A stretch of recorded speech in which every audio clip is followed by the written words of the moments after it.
बंद भी करना होगा।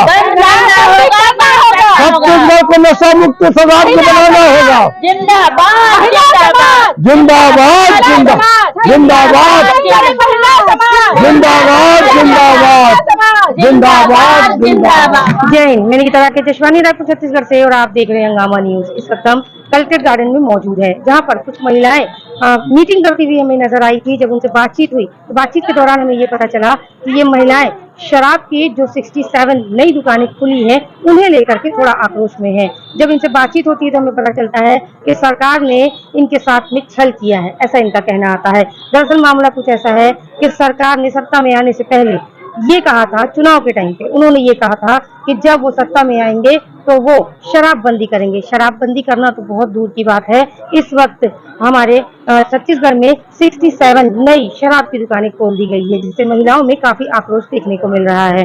महिलाओं का कहना ये आता है कि शराब जिसे बंद करने की मांग की जा रही है, जिसे बंद करने की बात खुद सरकार ने सत्ता में आने से पहले की थी, तो वो अपनी बात पर टीका क्यों नहीं, उन्होंने क्यों वादा खिलाफी इन लोगों के साथ की है। महिलाओं को केवल और केवल चुनाव के दौरान यूज किया जाता है। अभी जो महतारी वंदन इन्हें दिया जा रहा है वो भी कई लोगों के अकाउंट में नहीं आ रहा है, उसे लेकर के भी महिलाओं में काफी आक्रोश है। और वहीं पर पुरुषों के लिए नई शराब की दुकानें खोल दी जाती है। बीच में चखना सेंटरों में एसी लगाने का काम भी किया जा रहा था। तो कहीं न कहीं राजस्व को बढ़ाने के लिए शराब का सहारा यहाँ पर सरकार लेती हुई नजर आ रही है, और ये कहीं न कहीं युवाओं के लिए बहुत ही गलत साबित होने वाला है। जब तक नशा पूरी तरीके से राज्य में खत्म नहीं हो जाता, छत्तीसगढ़ में जब तक नशा पूरी तरीके से खत्म नहीं हो जाता, तब तक युवाओं का भविष्य अंधकार में ही रहेगा। क्योंकि युवा जिनके पास नौकरी नहीं है वो सीधे सीधे शराब का सहारा लेते हैं। अगर किसी युवा को कोई परेशानी होती है तो वो सीधे सीधे शराब का सहारा लेता है, क्योंकि शराब इजी अवेलेबल यहाँ पर हो जाती है। यदि शराब पर अंकुश लगा दिया जाएगा तो वो शराब की तरफ नहीं जाएगा। लेकिन मामला केवल और केवल शराब का नहीं है, मामला आता है नशे का। नशे के लिए आज काफी ऐसे नशे हैं जो यहाँ पर इजी अवेलेबल हो जाते हैं, जिसमें गांजा बहुत ही ज्यादा इजी अवेलेबल होने वाला और बहुत ही सस्ता नशा है जो कहीं भी मिल जाता है। और आज की डेट में छोटे बच्चे से लेकर के युवा तक, वृद्ध तक इसका सेवन करते हैं। इन महिलाओं की इस मुहिम को हम सलाम करते हैं। आइए इन महिलाओं से जुड़ते हैं और आगे की जानकारी लेते हैं। तब तक बने रहे हमारे साथ और देखते रहिए हंगामा न्यूज़। कौन सा ऐसा मामला है जिसको लेकर के इतनी महिलाएं जो है कलेक्ट्रेट गार्डन में बैठी हुई है और कुछ मीटिंग भी चल रही थी आपकी, मामला बताएंगे? हमारा जो मामला है, एक तो हम छत्तीसगढ़ी महिला संघ से हैं, छत्तीसगढ़ी समाज से। अभी आप लोग देख ही रहे होंगे कि शराब जो है वो दिनों दिन बढ़ते ही जा रहा है। अभी 3-4 दिन के पहले के पेपर में आया है कि 67 नया दुकान खुला थे। अब 67 और नया दुकान खुल गए, मतलब पास में दुकान हो गए, तो एक असर कतका बुरा हो ही है ना। एक तरफ सरकार है कि हम महतारी वंदन करत हन, महतारी मन ला सम्मान करत हन। अरे ऐसा का सम्मान जेकर से घरेलू हिंसा बढ़ा थे, बलात्कार बढ़ा थे, है ना, मारपीट बढ़ा थे, डकैती बढ़ा थे, तो ऐसा नहीं है से का मतलब है। और सरकार के थे कि शराब से हमला राजस्व मिला थे। अरे ऐसने राजस्व चाहे कि ते हम आदमी मतलब मुर्दा बना दे है और ओकर कब्र से ते राजस्व निकाला थे। रोज की थे कि रोज हमन देखा था कि सड़क दुर्घटना कतका झन बेटी मन के, कतका झन महतारी मन के, ककरो बेटा खत्म होते, ककरो पति खत्म होते, मांग रोज उजड़ा थे। और सरकार का पड़े केवल शराब से राजस्व मिले। अरे ऐसा मुर्दा मन के है से ऐसा शराब, ऐसा मानवता लेते नष्ट करके शराब राजस्व ला इकट्ठा करबे। सब सरकार राजस्व की बात कर रहे हैं आप। जब सरकार चुनाव का टाइम था उस समय बीजेपी गवर्नमेंट के कुछ नेता मंत्री लोग जगह जगह बोला करते थे कि हमारी सरकार आने के बाद में शराबबंदी होगी। इसके पहले में पूर्व सरकार, कांग्रेस सरकार, वो चुनाव के टाइम हाथ में गंगा जल लेकर के उन्होंने कस्में खाई थी शराबबंदी की। लेकिन देखने को ये मिलता है कि रेट बढ़ता है, घर घर डिलीवरी होती है शराब की। इस पे आप लोग क्या देखते हैं? यही तो हम देखा था।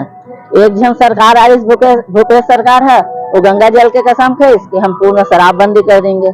दूसरा है इसे राम और सनातन के लेवत जाते, राम मंदिर बनवाते, और दूसरा तरफ देखबे तो शराब दुकान लोग खुलत जाते। तो चाहे कोनो भी सरकार आए, अभी तो एक से स्पष्ट हो गए ना, कोई भी सरकार आए वो मन हाँ शराब बंद कराई नहीं सकत है, बल्कि राजस्व के नाम लेके वो मानवता के कब्र के ऊपर राजस्व के उगाही करत है। अरे एक तरफ दूध के गंगा पे बहा के दे, इतना राजस्व का है। तो अगर मनुष्य के नैतिक पतन होते, सामाजिक पतन होते, आर्थिक पतन होते, सांस्कृतिक पतन होते, मानसिक पतन होते, तो फिर उमन तो अंधकार में इसने मर गए, जिंदा रहते हुए मर गए। तब तो ऐसा सरकार के तो मरे बिहान है, प्रदेश के भी मरे बिहान, बंठाधार है ना, शराब के तो गंगा बहते हैं। पूर्ववर्ती कांग्रेस शासन काल में 2200 करोड़ रुपए के शराब घोटाले हुए, जिनमें कांग्रेस पार्टी के बड़े बड़े नेता मंडली अभी जेल के अंदर हवा खा रहे हैं। और अभी वर्तमान में भाजपा की सरकार है और ये सरकार के समय में शराब के दर कम कर दी है। आप मतलब लगते कि आप मन के बात जो रखत हो सरकार संज्ञान ली, गंभीरता पूर्वक ली, भाजपा सरकार अभी है संज्ञान तो लेबर पड़ी काबर हमने जो मन है आवाज उठाए एकदम बेड़ा ले लेहन ना, हमन अब चुप नहीं बैठन।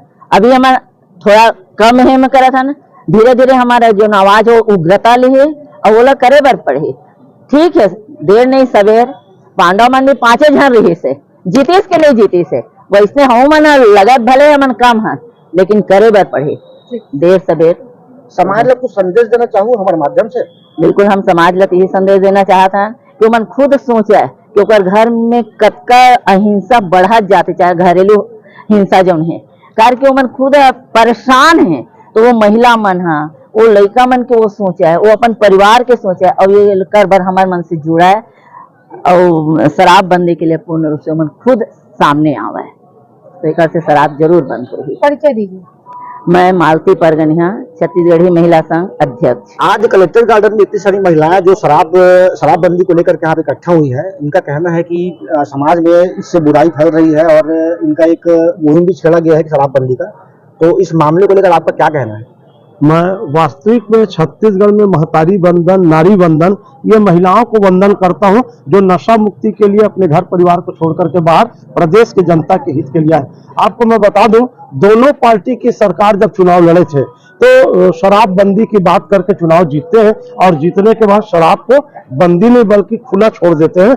मैं आपके माध्यम से दोनों पार्टी को इस बात के लिए मांग करूंगा, अपील करूंगा कि अब जिंदगी में कभी दोनों पार्टी चुनाव में सब बोले लेकिन गंगा जल का कसम खा ले, शराब बंदी की बात ये लोग नहीं कर सकते। हमारे कलेक्टर हैं ओपी चौधरी जी, वित्त मंत्री, शराब को सस्ता भी कर रहे हैं। नया 67 शराब की दुकानें खुल रही हैं। इसके पहले शराब की जब नीलामी हुई तो चखना सेंटर की नीलामी किया रायपुर कलेक्टर ने और बाकायदा उसको एसी बनाया। तो क्या इनकी ये पॉलिसी है कि वोट के लिए महतारी बंधन, बेटी बचाओ बेटी पढ़ाओ, और जब सरकार बन जाए तो प्रदेश के नवयुवकों को फुल शराब पिलाओ और वो किडनी फेल हो जाए, जल्दी मर जाए और छत्तीसगढ़ की बहन बेटी हमारी विधवा होकर के सड़क पर जा करके नौकरी करें, काम करें, तो कहीं ना कहीं ये बहुत गलत है। मैं इन महिलाओं का सम्मान करता हूं, वंदन करता हूं, नमन करता हूं और नशाबंदी के इनके मांग का समर्थन करता हूं कि तत्काल छत्तीसगढ़ राज्य में नशाबंदी होनी चाहिए। और राजस्व की बात, राजस्व तो इतना है जितना दिल्ली के जज से लेकर रायपुर के नेताओं के घर में केवल नोट का बंडल मिल रहा है। मैंने रिजर्व बैंक ने जितने नोट जारी किया है मात्र 20% चलन में है। 80% नेताओं के घर में भ्रष्टाचार में फंसा हुआ है, वहां से राजस्व प्राप्त करें, शराब से कोई राजस्व प्राप्त न करे। सरकार यदि अपने बहन बेटी परिवार को बेच करके जिंदगी को बर्बाद करके राजस्व प्राप्त करना चाहती है तो ऐसा राजस्व इनके माथे में वैसे ही कलंक है जैसे दीवार पिक्चर में अमिताभ बच्चन के माथे में लिखा था तेरा बाप चोर है। विजय कुमार झा।